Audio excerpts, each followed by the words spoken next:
Përshëndetje jemi, që ju përshëndes unë Mimoza dhe jam përsëri këtu me shpalosjen e regjistrimit të Sanxhakut të Dukagjinit. Siç e kam theksuar edhe në programet e tjera, në Sanxhakun e Dukagjinit gjejmë dy regjistrime kryesore, regjistrimet e vitit 1571 dhe regjistrimet e vitit 1591. Dhe regjistrimet janë ndarë në dy pjesa. Në njërën pjesë pra po shikojmë fshatrat e Pashtrikut, të Rudinës, të Hasit, të Domeshtricës, të Lumës, të Gorës, të Opojës dhe të Dabrit. Dhe kjo është pjesa e dytë e Sanxhakut të Dukagjinit, sepse si fillim këtë përvetësova, pastaj më ra në dorë edhe përkthimi i përgatitur, nuk po i përkthej unë këto dokumente, por i kam marrë të përkthyera dhe në pjesën e parë të Sanxhakut të Dukagjinit, ku mbahen shënimet e viteve 1571-1591, do të shikojmë Lezhën, Debrin, Spasin, Pukën, Iballën, Fanin e Madh dhe Fanin e Vogël,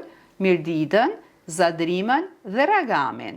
Pra, do të shikojmë një nga një. Kam theksuar edhe në programet e mëparshme, këto janë regjistrimet osmane të vitit 1571-1591 dhe regjistrimet e vitit 1571 gjindin në arkivin Osman në Stamboll të fondit Tahrir me numër 499, ndërsa regjistrimet e vitit 1591 kanë kodin TKGM me numër 62 dhe po ashtu gjenden në arkivat osmane të Stambollit. Sot në regjistrimin e Sanxhakut të Dukagjinit do të ndalojmë te një fshat tjetër. Kemi dalë në bjeshkët e bukura të Tropojës.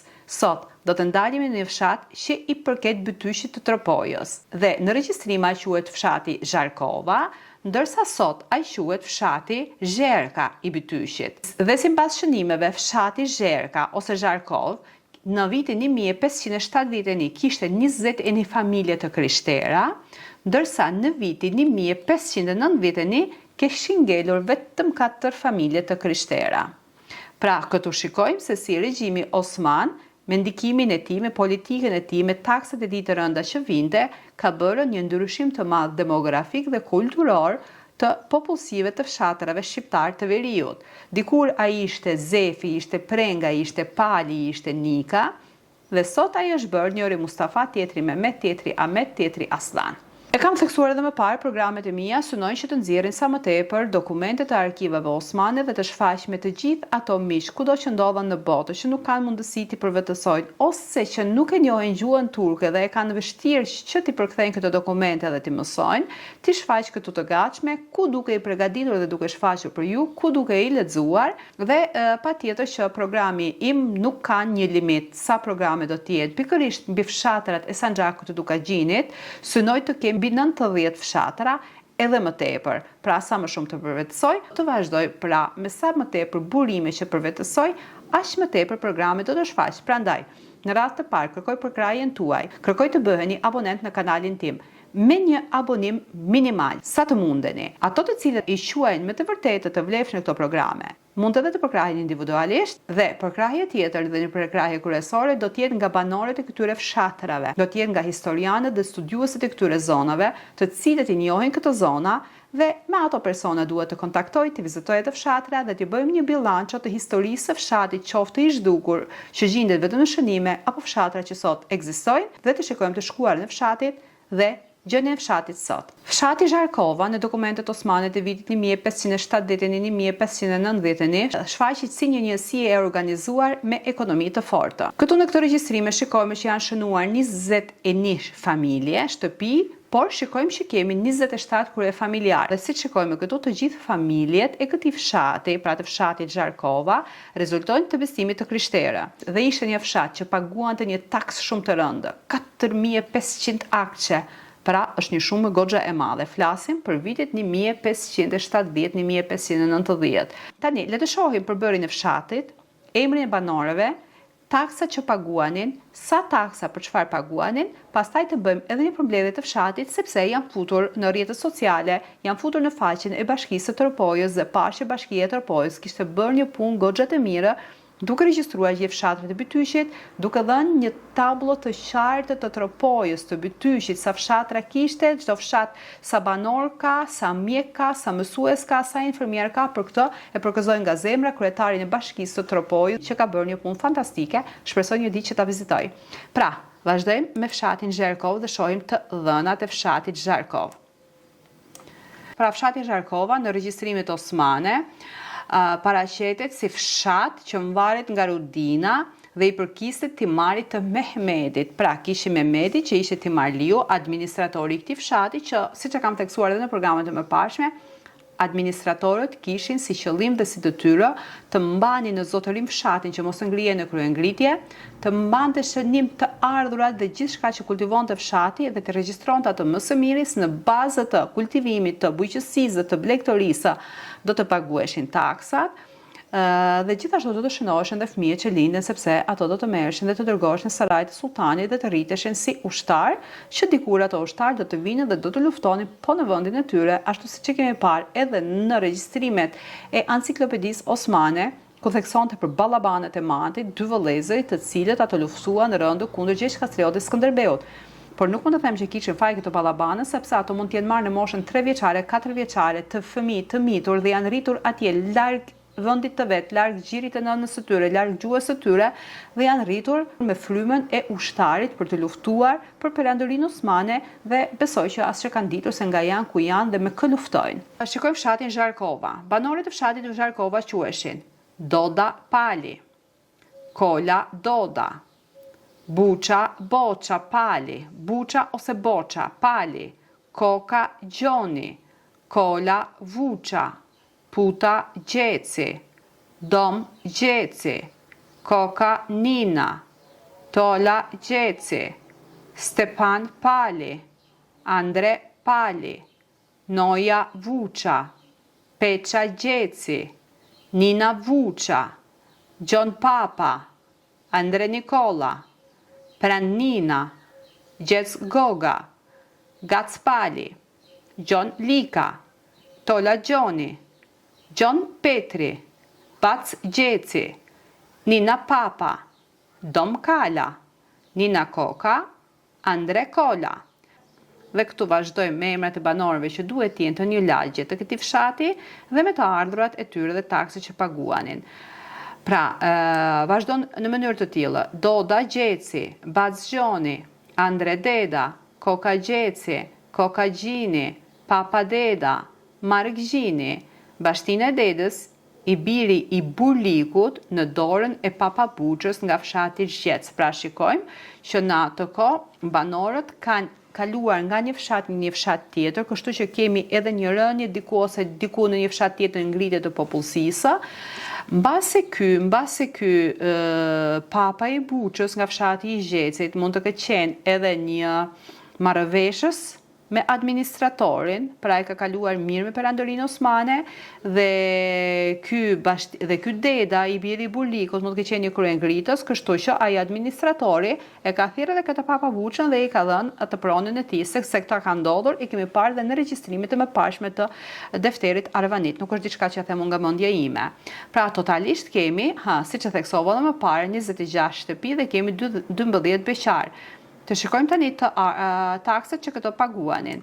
Pra, këtu shënohen totalisht 21 shtëpi dhe 6 beqar, por si që pam në regjistrimet e mësipërme që kam hasur, atu janë 26 shtëpi dhe jo 21 shtëpi. Të ardhurat ishin 675 akçe paguheshin si ispençe që ishte detyrim i çdo familje të krishterë. Për 4 barë grurë paguheshin 200 akçe. Për 3 barë el paguheshin 90 akçe. Një të dytën e të tretës, e kam harruar matematikën, mos qeshni me mua, të barës së thekrit paguheshin 140 akçe. Për 6 barë tagji paguheshin 120 akçe. Tagjia, për 6 barë tagji paguheshin 120 akçe. Taksat e barit ishin 150 akçe. Taksa e perimeve ishte 42 akçe. Bidati i derave ishte 14 akçe, pra gjithmonë shikojmë që derri është haram të hahet, por është halal të merret leku. E dhjeta e lirit është 14 akçe, e dhjeta e bletëve është 40 akçe. Këtu kemi një shëmërin që thot mund të jetë fshati i sotëm Zherka në Bytyq, që sot ekziston një fshat i tillë në Bytyq, do të jap të dhënat pak më poshtë në Bytyq të Toropojës, dhe ky regjistrim gjendet në defterin e vitit 1591 dhe përmendet me emrin Zhakova dhe gjendet në faqen 42. shikojmë totalisht 26 shtëpi, të ardhurat ishin total 950 ispengje që ishte detyrimi çdo banori të krishterë, për 30 barë grura 1500 akçe, wow goxha, për 20 barë elb 600 akçe, për 15 barë thekër 600 akçe, për 17 barë tagji 340 akçe, taksa e barit ishte 130 akçe, taksa e perimeve ishte 52 akçe, bidati i derrave ishte 25 akçe, e dhjeta e lirit ishte 38 akçe, e dhjeta e bleteve ishte 60 akçe, e dhjeta e thjerëzave ishte 30 akçe, kishte 2 mullin që paguanin 30 akçe, nga 15 akçe për mulli, vlera e kashtës 40 akçe, baxhi i verës 30 akçe. More ti, verën nuk e pinë se është haram, derin nuk e ha se është haram, po leket për derrat dhe për verën po i merr, po të pak një të çkretat mos i merr. Niabeti dhe taksa e martesës dhe të tjerat ishin 75 akçe dhe shuma totalisht 4500 akçe. Pra shikojmë se fshati Zherka i Bytyqit të Tropojës ishte një fshat goxha i zhvilluar, me një ekonomi shumë të zhvilluar, me një popullsi mjaft të konsiderueshme, sepse këto e tregojnë më së miri takset e tyre vjetore që arrin në 4500 akçe. Është një goxha shumë e madhe. Simbas shënimeve që kam rastisur në regjistrat osmane, fshatrat të cilat paguanin një shumë kaq të madhe, pra që paguanin taksa të rënda, ishin ato fshatrat të cilët ato ishin kryengritës dhe ishin mosbindës ndaj urdhrave të perandorisë. Dhe sa më kryengritës, sa mosbindës të jenë ato, dhe sa më tepër mos ti përshtateshin politikës së tyre për të kthyer nga të krishterë në musliman, aq më tepër taksa të rënda paguanin. Këto shënime i kemi parë qartëzi tek regjistrimet e defterit të Arvanit. Pra, të shikojnë tani të dhënat regjistruara nga komuna e Tropojës, ku thekson, sipas regjistrimeve të faqes web të komunës së Tropojës, ky fshat sot i përket Bytyqit dhe përbëhet, pra Bytyqi ka totalisht 13 fshatra, një nga fshatrat fshati i sipërpërmendur, pra Zherka. 13 fshatra totalisht kanë 682 familje dhe 5464 banor, sipas burimeve lokale. Këto burime që ne shikojmë në regjistrin Osman për ne kanë një rëndësi të madhe sepse janë si burime të para demografike të këtyre fshatrave të kësaj zone, ku na tregojnë vendbanimet e kohës, ndryshimin e emërtimeve toponike, strukturën sociale dhe fetare të shekullit të 16 të fshatrave të Shqipërisë, dhe sidomos të zonës së veriut, dhe më vonë shikojmë integrimin e zonave malore në administratën osmane. Pra këtu do të shikojmë haptozi edhe në pjesën e parë të defterit, ku do të shikojmë banorët që kishin fshatrat në vitin 1571, cilës fe i përkisin ato, dhe në regjistrimet e vitit 1591, në të njëjtin fshat, sa banor janë të asaj feje që i përkisnin, dhe sa janë kthyer ose sa kanë ngelur, dhe do të shikojmë se çfarë ndryshimi të madh kanë bërë fshatrat rreth viteve 1570-1590.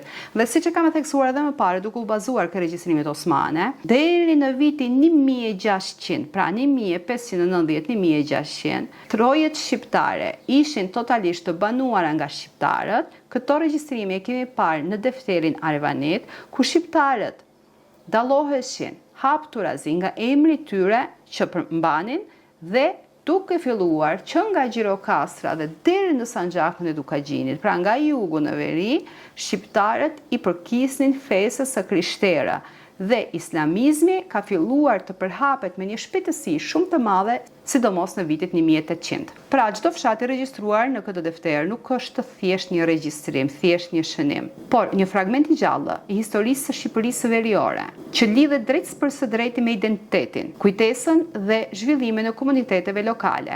Pra, sot pam fshatin Zherka të Bytyqit të Tropojës, dhe në programin e ardhshëm do të shikojmë një fshat tjetër që do të quhet fshati Zhup. Kemi 2 fshatra me emrin Zhup, njëri i përket Gjakovës dhe tjetri i përket zonave veriore të Shqipërisë.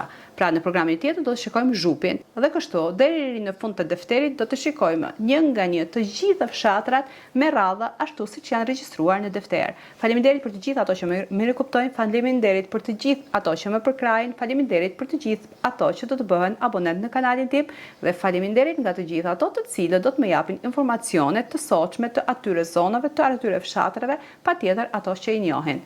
Rini në ndjekje dhe mirëpafshim në programin tjetër.